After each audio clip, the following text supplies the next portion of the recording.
So ayun na nga guys, ito na yung pinakahihintay natin, especially dun sa mga crypto traders natin dito, no? Okay, ito yung collaboration between Mexi and Ethena, na kung saan guys yung current event nila is zero fee trading. Okay, so may enjoy natin yung 30 days na unlimited zero fee trading siya.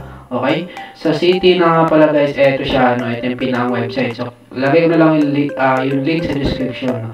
Kasi enabling internet money guys, no? Well, pwede nyo i-check itong website nila. Okay, so may current value sa Ethena na 0.35 USD, no?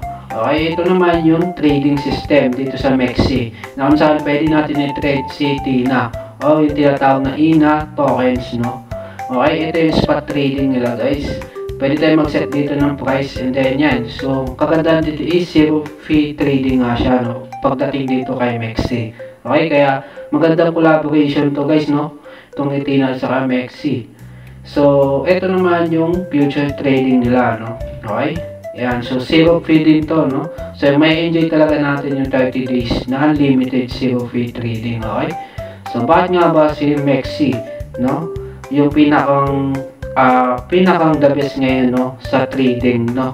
Okay, so yung easiest way to master crypto trading guys, meron sila ditong options and then meron sila ditong mga news, okay?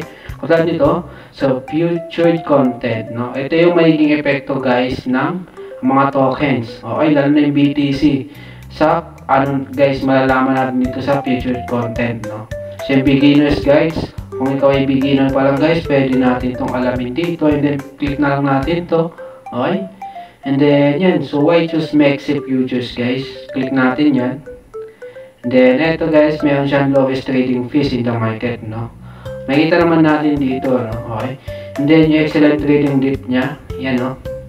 Then high security and stability. Then flexible trading rules and then industry leading liquidity.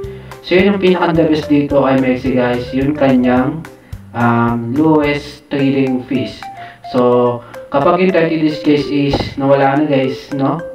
And then lowest, mag-stick sa lowest fee trading, no? Okay?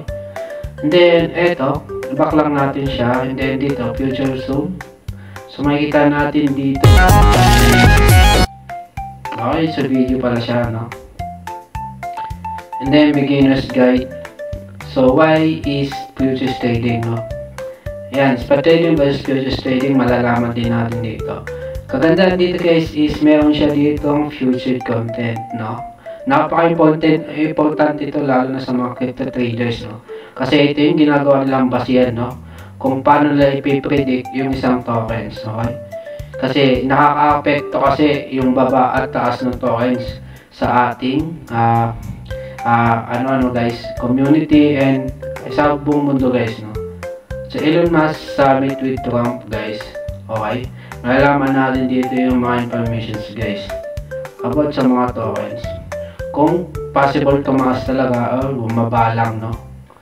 So yun guys, kung nagustuhan nyo to at kung kayo ay crypto traders, so eto para sa inyo to. So ilalagay ko lang yung link sa description. So hanggang dito na lang guys, salamat sa panonood.